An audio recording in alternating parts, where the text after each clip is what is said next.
Hello दोस्तों, welcome सुस्वागतम आप सभी लोगों का अंकित कुमार क्लासेस में। दोस्तों आज की मेरी क्लास थोड़ी रेयर है क्योंकि आज मैं आपके लिए एक रेयर ही टॉपिक लेकर आया हूं, दैट इज 16 महाजनपद। कहने का मतलब कि आज मैं आप लोगों को भारत के नक्शे पर दिखाऊंगा कि 16 के 16 महाजनपद कहाँ हैं और साथ ही हम जानेंगे कि इन 16 महाजनपदों की राजधानी यानी कि कैपिटल्स क्या रहे हैं। ओके, तो ये दोनों हेल्प करेंगे आपके यदि आप प्राचीन इतिहास पढ़ने जा रहे हैं, उस स्पेशली भारत का, और इसके साथ ही साथ यदि आप पढ़ने जा रहे हैं उत्तर प्रदेश की जीके, तो इन दोनों में आपको क्या मिलेगी, हेल्प मिलेगी। क्योंकि अगर आपको महाजनपदों के बारे में नहीं पता है तो भाई प्राचीन इतिहास तो आप छोड़ ही दो। ठीक है, तो इन 16 महाजनपदों के बारे में आपको क्या होना चाहिए, पता होना चाहिए। तो चलिए शुरू करते हैं अपनी आज की क्लास। 16 महाजनपद। तो दोस्तों मैप में दिखाने से पहले मैं आपको 16 महाजनपदों के बारे में कुछ बातें बताना चाहूँगा, तो ज़रा ध्यान से समझिएगा। सबसे पहली बात यह है कि हमारे इन 16 महाजनपदों का उल्लेख कहाँ मिलता है, तो याद रखेंगे हमारे दो धर्म प्राचीन इतिहास में सामने आए थे, जिनमें से एक था बौद्ध धर्म। हम सभी जानते हैं कि बौद्ध धर्म के वास्तविक संस्थापक ही माने जाते हैं गौतम बुद्ध, जिनका पुराना नाम सिद्धार्थ माना जाता है। इन्होंने ही किसकी शुरुआत की थी, बौद्ध धर्म की शुरुआत की थी। इनके जन्म और मरण के बारे में तो आपको अलग से ही पढ़ना पड़ेगा। ठीक है, बौद्ध धर्म के अंदर ही या बौद्ध धर्म में ही एक ग्रंथ है और इसी ग्रंथ का नाम हुआ है अंगोत्तर निकाय। अंगोत्तर निकाय। और इसके साथ साथ हमें एक जैन धर्म देखने को मिलता है, जैनिज्म देखने को मिलता है। और हम सब लोग जानते हैं कि जैन धर्म के संस्थापक ही माने जाते हैं कौन, महावीर स्वामी। देखिए दोस्तों याद रखिएगा कि जैन धर्म के वास्तविक संस्थापक जो माने जाते हैं वो महावीर स्वामी माने जाते हैं, जिनका प्राचीन नाम वर्धमान रहा है। लेकिन यदि आपसे पूछा जाए कि बताइए जैन धर्म की शुरुआत किसने की थी, देन आंसर होगा हमारे पहले तीर्थंकर, जिनका नाम था क्या, देन आंसर होगा आदिनाथ। क्लियर दोस्तों, तो चलिए जैन धर्म का ही एक और ग्रंथ है और उस ग्रंथ का नाम है भगवती सूत्र। भगवती सूत्र। दोस्तों ये ग्रंथ बताने के पीछे मेरा मोटिव ये है कि इन ग्रंथों से ही हमें पता चलता है कि हमारे भारत के अंदर कितने महाजनपद रहे हैं, 16 महाजनपद रहे हैं। तो याद रखेंगे इन दोनों ग्रंथों से हमें जानकारी मिली है कि हमारे भारत के अंदर कितने महाजनपद रहे हैं, 16 महाजनपद रहे हैं। यह 16 महाजनपदों का उल्लेख मिलता है, 16 महाजनपदों का उल्लेख मिलता है। याद रखेंगे दोस्तों इन 16 महाजनपदों में से 8 महाजनपद जो हैं, इन 16 महाजनपदों में से याद रखेंगे, ऐसे लिखना, इन 16 महाजनपदों में से 8 महाजनपद जो देखने को मिलता है वो हमारे उत्तर प्रदेश में देखने को मिलता है। यानी कि इनमें से 8 महाजनपद कहाँ हैं, उत्तर प्रदेश में। बाकी के 8 अन्य महाजनपद देखने को मिलेंगे आपको भारत के अलग अलग इलाकों में। तो सबसे पहले हम बात करेंगे उत्तर प्रदेश के 8 महाजनपदों की। तो दोस्तों ऐसे मान लीजिए जैसे आज हमारे राज्य बटे हुए हैं, सेम वैसे ही ये उस वक्त महाजनपद हुआ करते थे। यानी कि कई सारे जनपद मिलकर एक महाजनपद का क्या करते थे, निर्माण करते थे। तो ऐसे ऐसे कितने थे, 16 महाजनपद थे। ये चीज़ें आपको महाभारत में भी देखने को मिल जाएगी। ठीक है, चलिए तो सबसे पहले भारत का एक नक्शा बनाते हैं और उस नक्शे में सबसे पहले उत्तर प्रदेश के 8 महाजनपदों के बारे में पढ़ते हैं। तो चलिए बनाइए मैप।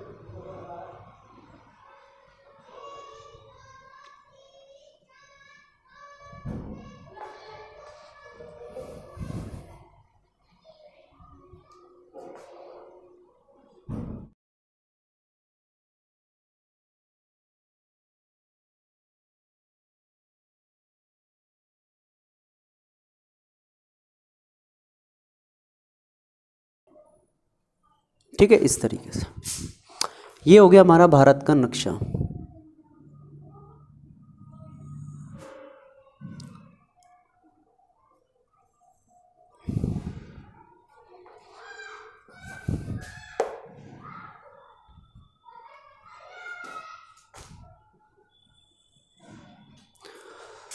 तो चलिए दोस्तों, सबसे पहले हम जानते हैं हमारे उत्तर प्रदेश के 8 महाजनपद कहाँ पर है। तो आप सभी को पता है कि ये है हमारा उत्तराखंड और यही है हमारा यूपी। यही हमारा क्या है, उत्तर प्रदेश। ये हमारा बिहार है इधर,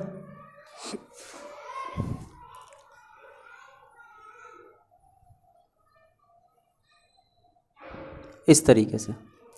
तो दोस्तों सबसे पहला जो हमारा महाजनपद पड़ता है वो पड़ता है यहां पर। भाई हम सभी को पता है कि उत्तर प्रदेश का भाग ही था उत्तराखंड भी। यहां पर हमारा सबसे पहला महाजनपद पड़ता है और इसी महाजनपद का नाम है कुरु। क्या नाम है?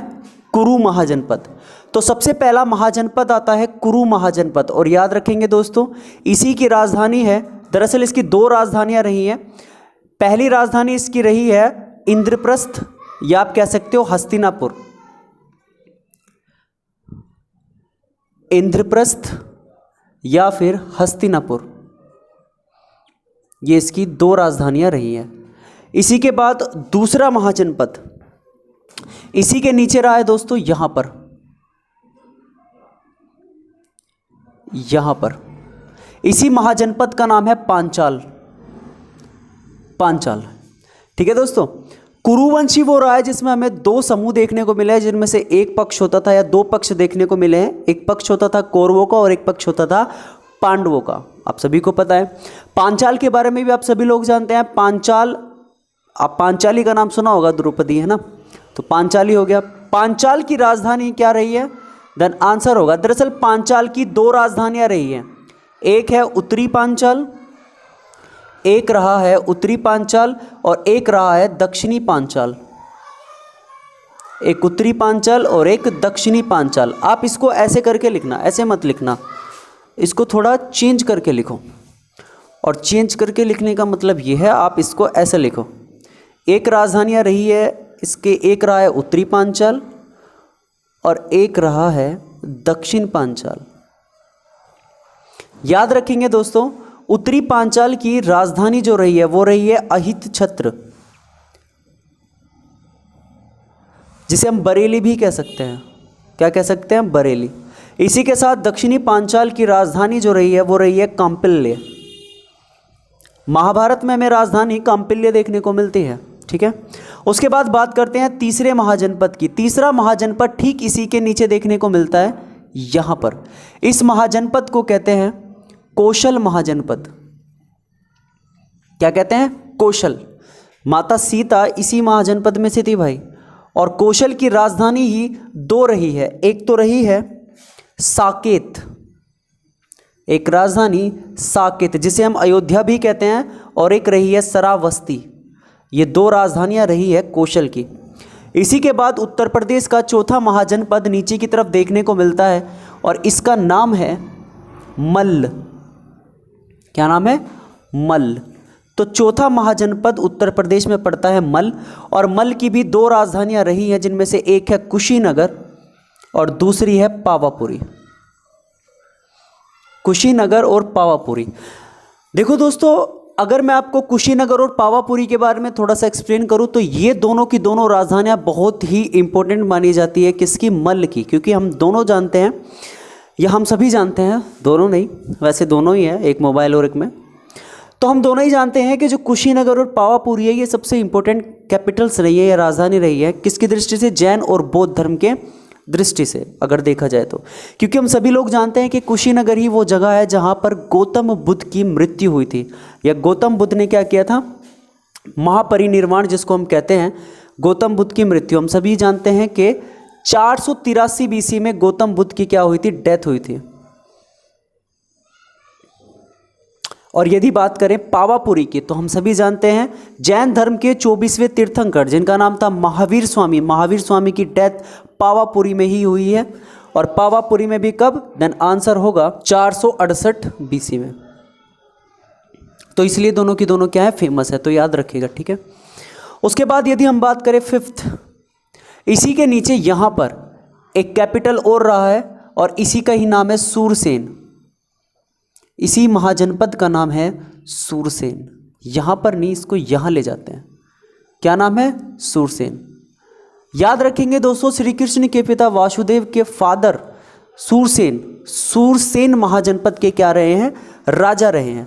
तो पांचवा महाजनपद जो है वो है सूरसेन, और सूरसेन की राजधानी ही रही है मथुरा, यदि आप लोगों ने ध्यान से देखा है तो। 6, इसी के नीचे एक अगला महाजनपद पड़ता है जिसका नाम है चेदी महाजनपद। इस महाजनपद का नाम है, नीचे इसी के अंदर लिख देता हूं मैं, चेदी। आई होप कि आप सभी लोगों को दिख रहा होगा चेदी महाजनपद। और दोस्तों याद रखेंगे, चेदी महाजनपद की राजधानी ही क्या रही है, सुक्तिमती, सुक्तिमती। तो दोस्तों चेदी महाजनपद वो महाजनपद है, याद है आपको, श्री कृष्ण का एक शत्रु हुआ करता था जिसका नाम था शिशुपाल, जिसके 100 अपराध माफ करने का वचन दिया हुआ था श्री कृष्ण ने उनकी माता को, तो उसका सिर धड़ से अलग जो करता है, तो वही शिशुपाल है भैया, ठीक है। तो शिशुपाल। उसके बाद आता है 7, उत्तर प्रदेश का ही 7वां महाजनपद जो देखने को मिलता है यहाँ पर। इस 7वें महाजनपद का नाम है वत्स। इस महाजनपद का नाम है वत्स, और वत्स महाजनपद की राजधानी ही रही है कौशाम्बी। उसके बाद दोस्तों लास्ट यानी कि 8 आता है काशी, और काशी की राजधानी ही रही है वाराणसी। काशी की राजधानी ही रही है वाराणसी, यहां पर है काशी, और काशी की राजधानी रही है वाराणसी। दोस्तों अगर मैं आपको काशी के बारे में थोड़ा सा बताऊं तो हम सभी लोग जानते हैं कि अब मैंने अभी बताया कि काशी की राजधानी रही है वाराणसी। दरअसल वाराणसी नाम ये 2 नदियों के किनारे होने के कारण ही इसका नाम क्या रखा गया है, वाराणसी रखा है। वो 2 नदियों का नाम वरुण और अस्सी, वरुण और अस्सी नदियों के किनारे बसे होने के कारण इसका नाम वाराणसी पड़ा है, और ये विश्व का सबसे प्राचीनतम शहर माना जाता है। कहा जाता है कि यह भगवान शिव के त्रिशूल पर बसा हुआ है जिसको कभी नष्ट नहीं किया जा सकता, और यहाँ मरने वाले को मोक्ष की प्राप्ति होती है। क्लियर? चलिए, तो ये हुए उत्तर प्रदेश के 8 महाजनपद। अब बात करते हैं अन्य 8 महाजनपद, जिसमें से सबसे पहले आता है यहाँ पर, इसका नाम है कंबोज। अन्य महाजनपदों में सबसे पहला महाजनपद आता है कंबोज, और कंबोज की ही राजधानी रही है पैठान। याद रखेंगे दोस्तों। इसके बाद अगला महाजनपद आता है गांधार। याद है ना शकुनी मामा, गांधार, गांधार राज। तो गांधार की राजधानी ही रही है तक्षशिला, और दोस्तों ये तक्षशिला वही है चाणक्य वाली। हम सभी जानते हैं कि जिस वक्त सिकंदर ने भारत पर आक्रमण किया था, उसने भारत के इन्हीं महाजनपदों पर अपना अधिकार या अपना स्थापत्य स्थापित किया था। राइट है नहीं है? तो गांधार होगी जिसकी राजधानी तक्षशिला है। तीसरा इसी के नीचे यहां पर आता है, इसे कहते हैं मत्स्य, राजस्थान में पड़ता है ये मत्स्य। अगला महाजनपद आता है मत्स्य महाजनपद, और याद रखेंगे दोस्तों मत्स्य महाजनपद की राजधानी रही है विराटनगर, विराटनगर। इसके बाद 4th इसी के नीचे यहां पर एक अलग महाजनपद आता है जिसका नाम है अवंती। बहुत ही विशाल या आप कह सकते हो बहुत ही शक्तिशाली रहा है अवंती। दोस्तों ये भी याद रखेंगे कि इसकी 2 राजधानियां रही हैं, एक रहा है उत्तरी अवंती और एक रहा है दक्षिणी अवंती। उत्तरी अवंती की राजधानी रही है उज्जैन, और दक्षिणी अवंती की राजधानी रही है महिष्मती। बिल्कुल जो आप सोच रहे हो वही महिष्मती साम्राज्य, महिष्मती साम्राज्य की असंख्यक प्रजा को साक्षी मानकर मैं बाहुबली शपथ लेता हूँ। राइट, तो वही है भैया। उसके बाद 5th इसी के नीचे एक महाजनपद और आता है जिसका नाम है अश्मक महाजनपद, और याद रखेंगे दोस्तों अश्मक महाजनपद की राजधानी कंबोज की राजधानी हाटक रही है, और इसकी राजधानी रही है ये वाली पैठान। आप इसको सही कर लेना भाई। कंबोज की राजधानी हाटक रही है और अश्मक की राजधानी पैठान रही है। उसके बाद 6 आता है यहाँ पर मगध। आप कह सकते हो इन 16 महाजनपदों में यदि कोई सबसे शक्तिशाली महाजनपद रहा है तो वो है मगध, और मगध की 2 राजधानी रही है, एक राजगृह रही है और दूसरी पाटलिपुत्र रही है। दोस्तों हम सभी लोग जानते हैं कि किस तरीके से मगध के समय ही सिकंदर भारत से वापस लौट गया था, और किस तरीके से सिकंदर के सेनापति सेल्यूकस निकेटर को बड़ी ही चतुराई के साथ वापस या हरा दिया गया था। उसके बारे में बात भी किसी दिन ज़रूर करेंगे। उसके बाद यहाँ पर आता है एक अलग प्रदेश जिसका नाम है अंग महाजनपद, अंग महाजनपद, और अंग महाजनपद की राजधानी रही है चंपा। उसके बाद दोस्तों याद रखेंगे लास्ट एंड एंड, अगला महाजनपद रहा है वज्जी, और वज्जी की राजधानी ही रही है वैशाली। वज्जी की राजधानी रही है वैशाली। तो दोस्तों ये हैं वो 16 महाजनपद जिनका उल्लेख हमारे पूरे के पूरे प्राचीन इतिहास में रहा है। और उसके साथ साथ जब हम उत्तर प्रदेश की जीके पढ़ते हैं, उस जीके में सबसे पहले ऐतिहासिक पृष्ठभूमि पढ़ते हैं, और ऐतिहासिक पृष्ठभूमि में सबसे पहले हम इन 8 महाजनपदों के बारे में अच्छे से क्या करते हैं, जानते हैं। क्लियर है दोस्तों? तो ये 16 महाजनपद रहे हैं आपके सामने, और मैंने आपको मैप में बता दिया इनकी क्या क्या राजधानी रही है, इनके बारे में थोड़ा बहुत मैंने आपको एक्सप्लेन भी कर दिया है। ठीक है, उसके बाद एक नया विध्वंस आएगा जो इन सभी को एक करेगा या तहस नहस करता चला जाएगा। उसके बारे में मैं किस दिन और आपको एक्सप्लेन कर दूंगा। ठीक है दोस्तों? तो एट लास्ट अगर वीडियो अच्छी लगी हो तो उसको लाइक करो, शेयर करो और सब्सक्राइब करो। ठीक है, तो चलिए मिलते हैं आपसे अगली क्लास में। तब तक के लिए take care, goodbye and God bless you.